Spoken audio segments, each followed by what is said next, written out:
Salam sehat, salam bahagia semuanya. Hai, apa kabar? Saya Ami. Terima kasih kepada kalian semua yang masih bersedia menonton dan mendukung channel video ini. Mohon maaf kalau bahasa Indonesia saya kurang bagus. Hari ini saya akan berbagi cerita dari buku Master Lucian yang berjudul Bangkit dari Kematian. Ceritanya begini. Ada seseorang yang pergi ke rumah Master Lucian untuk menanyakan batas usianya. Tetapi Master menjawab, selama ini saya tidak pernah memprediksi batas usia seseorang. Ini adalah prinsip saya selama bertahun-tahun. Semua orang telah mengetahuinya. Semua orang telah mengetahuinya. Lalu orang ini bertanya lagi, kalau saya tidak boleh bertanya tentang batas usia saya, apakah saya boleh bertanya, apakah saya bakal panjang umur? Lalu Master Lucian menjawab, iya, kamu bakal panjang umur. Kamu bakal panjang umur. Lalu tamu ini meninggalkan rumah Master Lucian pulang dengan senang hati dan menyampaikan kabar gembira ini bahwa ia sangat panjang umur kepada orang rumahnya, kepada tetangganya, dan kepada saudara dan teman-temannya. Mereka semua juga turut bergembira atas kabar baik ini. Tapi di kemudian hari,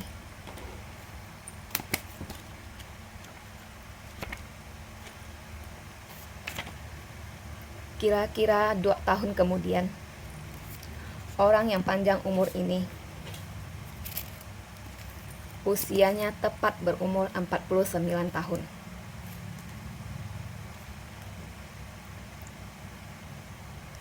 Tiba-tiba di depan pintu rumahnya sendiri, ia merasakan kepalanya sangat pusing dan ia terjatuh ke lantai. Orang rumahnya segera membawa ia ke rumah sakit ke bagian gawat darurat. Dokter menyatakan bahwa si panjang umur ini atau orang ini sudah tidak ada tanda-tanda kehidupan lagi. Ia sudah meninggal dunia. Lalu si panjang umur ini dibawa pulang ke rumahnya sendiri untuk dipersiapkan upacara kematiannya. Anak dari si panjang umur ini, yaitu Jiang Xing, pergi ke rumah Master Lucian untuk mengajukan komplain. Dia berkata, ayah saya, si panjang umur, kamu melamar ayah saya bakal panjang umur. Tapi kenapa ia sekarang baru berusia 49 tahun dan sekarang meninggal dunia? Master menjawab, tidak mungkin ini terjadi. Jiang Xing berkata, bagaimana tidak mungkin? Sekarang nyatanya ayah saya sudah meninggal dunia.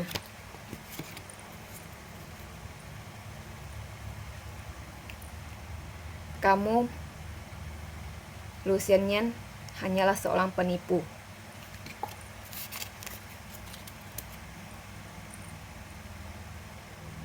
Apanya yang pelamar nomor 1? Sungguh konyol. Kamu hanya pembohong. Lalu Master Lucian terdiam, mulutnya ternganga, kaku tak dapat bersuara. Ini. Jiang Xing lalu berkata, apa ini? Ganti dengan nyawa kamu. Master berkata, nyawaku cuma 1, kalau diganti bukankah saya akan meninggal dunia? Jiang Xing lalu berkata lagi, mesti diganti dengan nyawa kamu, yang lainnya saya tidak sudi. Jiang Xing sangat marah sekali.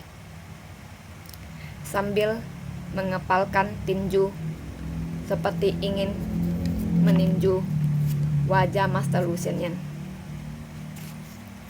Lalu Master Lu Xianyan berkata, "Bagaimana kalau begini? Saya kasih saya kesempatan. Saya akan mencoba melamar ayah kamu lagi. Saya ingin memastikan bagaimana si panjang umur bisa berakhir begini. Apa sebenarnya sedang terjadi?" Lalu Jiang Xing berkata, "Kamu harus memberikan kami jawaban yang tepat. Kalau tidak, saya tidak akan melepaskan kamu. Saya akan membeberkan berita ini bahwa kamu pembohong kepada media pers, bahwa kamu adalah seorang penipu." Lalu Jiang Xing dengan sangat marah bergegas meninggalkan rumah Master Lu Xianyan. Master lalu menenangkan pikirannya, bermeditasi dan membangkitkan spirit murninya. Rohnya segera keluar dari badan dan melampaui 3 alam menuju Nibbana. Sesampainya di sana, Master Lu Xianyan langsung mengejar ayah Jiang Xing. Di jalan menuju alam baka, Master melihat ada 2 orang yang berpakaian warna hijau. Mereka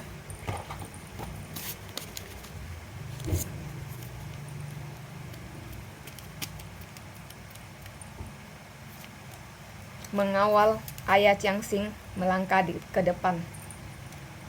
Begitu Master Lu Xianyan sampai, ayah Jiang Xing melihat Master Lu Xianyan dan segera berteriak dengan sekuat tenaga, "Lu Xianyan, tolong! Lu Xianyan, tolong saya! Lu Xianyan, tolong nyawa saya!"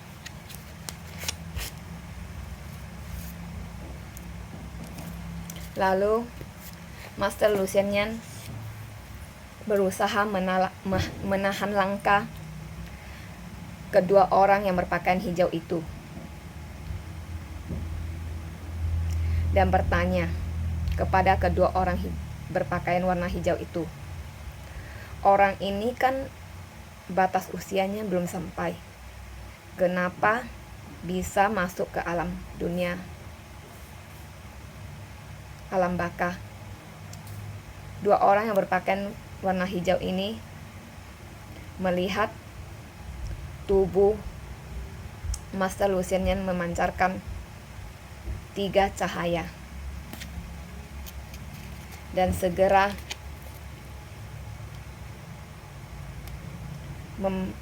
memberi hormat kepada Master Lu Xianyan. Mereka lalu mengeluarkan data catatan dari saku bajunya dan memperlihatkan kepada Master. Di bawah nama ayah Jiang Xing tertulis banyak sekali tulisan-tulisan. Semuanya berkaitan dengan jatah kehidupan ayah Jiang Xing.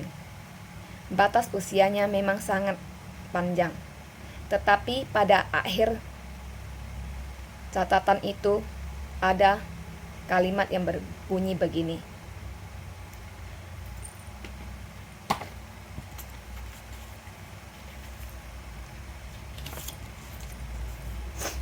"Pada tahun berapa, pada bulan berapa, pada tanggal berapa, orang ini memperkosa seorang gadis. Jadi usianya dikurangi menjadi 49 tahun meninggal dunia." Master melihat catatan ini menjadi terkejut. Master lalu bertanya kepada ayah Jiang Xing, "Benarkah ada kejadian ini?" Ayah Jiang Xing lalu menjawab, "Saat itu saya hanya iseng saja. Sekarang saya sudah mengaku bersalah. Saya pasti bertobat, pasti sepenuh hati berbuat kebajikan. Lucien Yen, tolonglah saya. Lucien Yen, tolonglah saya. Anda mesti menyelamatkan saya. Saya tidak sudi masuk neraka. Lalu Master Lucien Yen merasa kasihan kepada ayah Jiangxing dan bertanya kepada kedua orang berpakaian warna hijau itu, apakah orang ini masih dapat diselamatkan? Kedua orang berpakaian warna hijau itu menjawab, tidak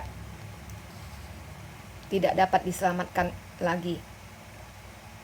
Karena amanat perintah sudah diturunkan, tidak ada yang bisa lolos dalam keadaan hidup, kecuali orang yang bersangkutan bersumpah, dan ada dewa yang memberikan jaminan atau menjadi saksi dengan mencap stempel. Kalau tidak bisa diselamatkan. Lalu mendengar ini, ayah Jiangxing segera berteriak, saya bersedia bersumpah. Tetapi siapa yang bisa menjadi saksi, memberikan jaminan, dan membubuhi stempel? Kedua orang berpakaian warna hijau itu lalu menjawab, tubuh tuan ini, yaitu Master Lucien Yen, memancarkan 3 cahaya, yaitu cahaya Buddha, cahaya spiritual, cahaya emas. Tentu saja orang ini bisa memberikan jaminan atau menjadi saksi dengan memberikan cap stempel.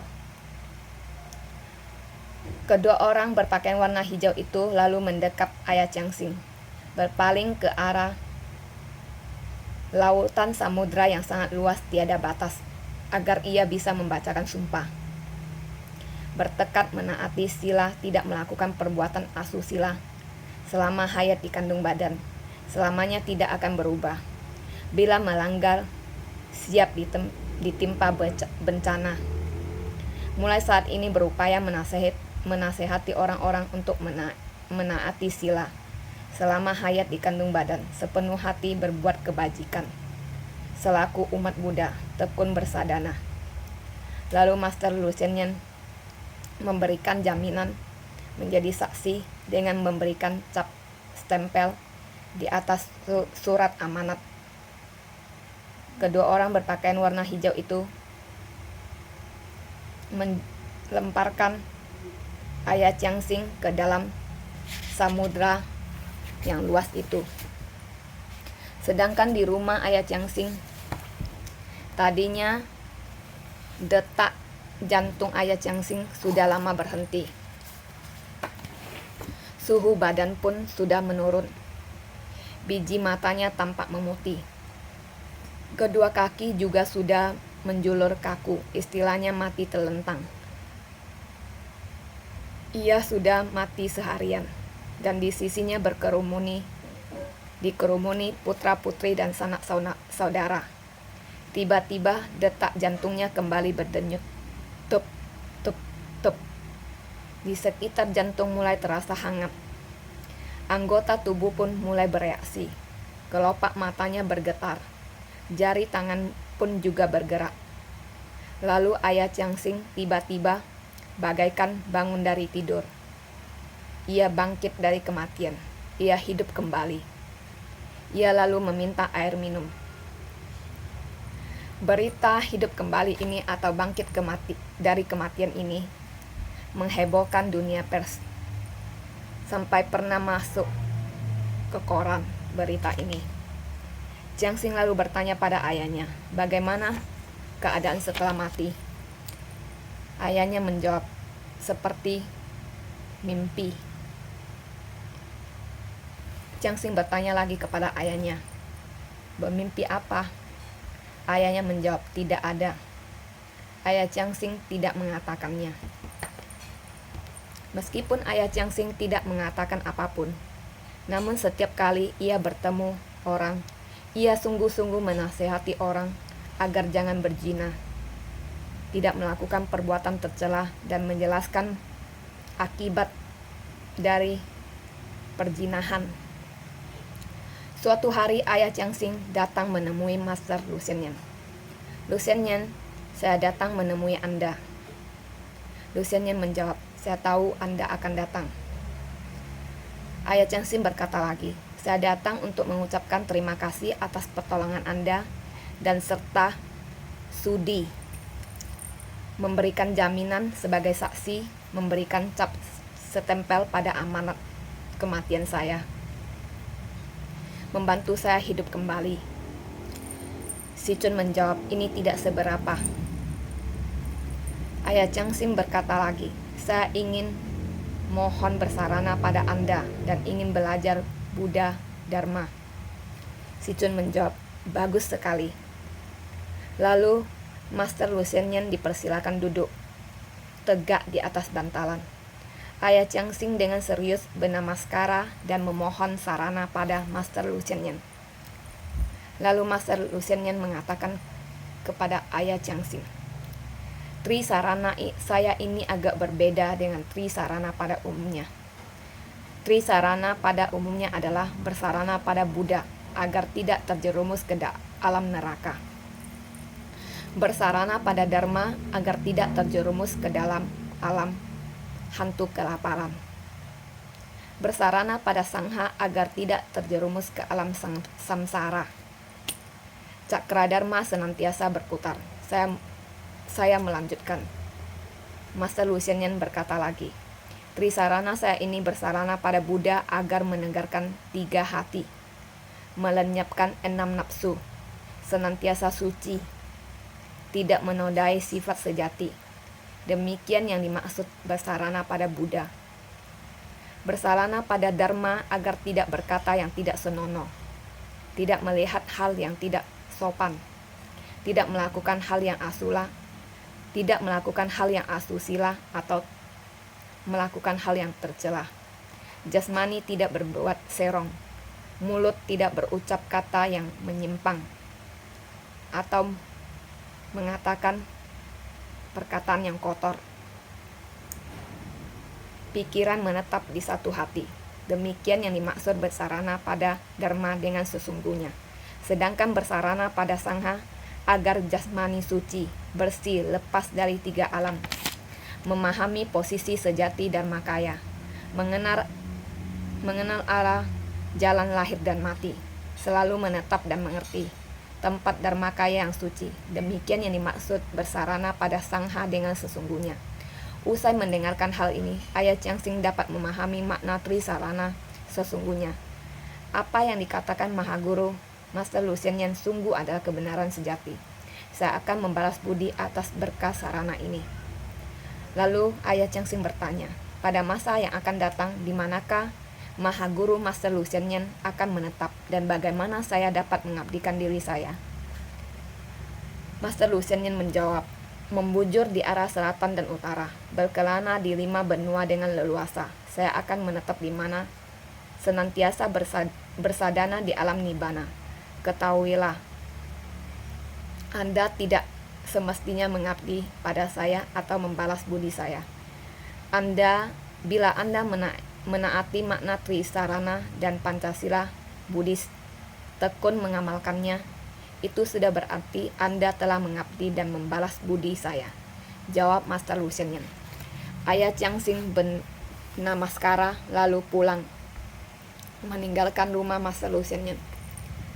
Lalu terakhir kali Master Lu Xianyan mendengar kabar bahwa ayah Jiangxing banyak mencetak buku-buku kitab suci untuk disebarkan, antara lain Kata Nasihat Yuli Baichao, Sutra Raja Agung, dan Sutra Satya Buddha. Ia selalu rajin menasehati orang-orang agar tidak berbuat hal asusila atau hal yang tercela, berzina. Ayah Jiangxing akhirnya menjadi seorang biksu. Di kalangan Sangha kadang-kadang ada biksu yang menyinggung nama Master Lu Xianyan, lalu tak henti-hentinya mencela. Hanya saja ayah Jiangxing yang tidak bersuara. Ia menyibukkan diri dengan melafalkan nama Agung Buddha. Lalu ayah Jiangxing menulis sebait kata untuk berterima kasih kepada Master Lu Xianyan. Dia Buddha, saya Buddha. Dia dewa, saya dewa. Di tengah ombak bergelora, sucikan diri sendiri. Ayah Chiang Sing telah memperoleh pencerahan.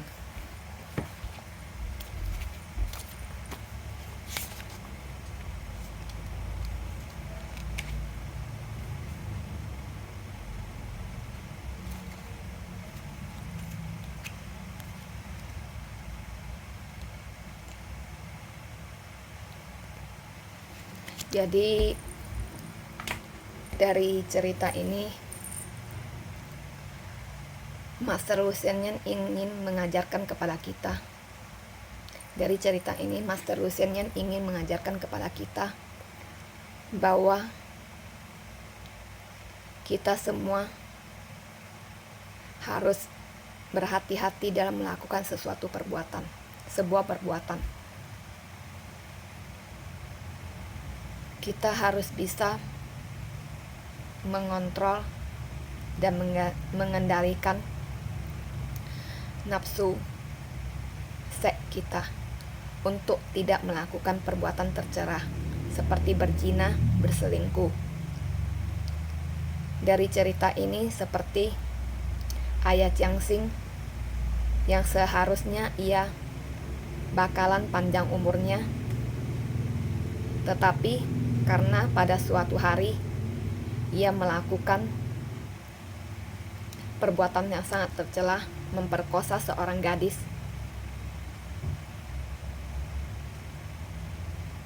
Perbuatan ini telah mengubah nasibnya, mengurangi batas usianya dari panjang umur menjadi mati di usia 49 tahun. Tetapi karena ia bersumpah dan ada pertolongan dan jaminan dari Master Lu Xinyan, maka ayah Chiang Sing ini akhirnya dapat diselamatkan dari kematian dan bangkit dari kematian, hidup kembali. Dan pada akhirnya ia tahu, telah bertobat, mengakui kesalahannya, dan benar-benar bertobat dengan sepenuh hati untuk tidak melakukan perbuatan tercela ini lagi. Jadi di sini Master Lu Xinyan ingin mengajarkan kepada kita bahwa perbuatan asusila atau perbuatan tercela, yaitu berzina atau selingkuh atau memperkosa seseorang, bisa mengurangi batas usia seseorang. Jadi marilah kita semua berlatih untuk berhati-hati dalam melakukan sebuah perbuatan, untuk mengendalikan nafsu seks kita, untuk tidak melakukan perbuatan yang tercela ini. Sucikanlah pikiran dan hati kita untuk selalu melakukan kebajikan dan tidak melakukan perbuatan yang jahat. Sekian cerita ini. Akhirnya saya ucapkan terima kasih atas perhatiannya, terima kasih atas waktunya untuk mendengarkan dan menonton channel video ini. Semoga kita semua bisa mendapatkan manfaat dari cerita buku Master Lu Xinyan ini. Kita melatih diri untuk selalu menjaga hati dan pikiran kita tetap suci, tetap jernih, dan tidak melakukan perbuatan yang tercela. Terima kasih atas semuanya. Semoga semua makhluk hidup berbahagia. Amitofo.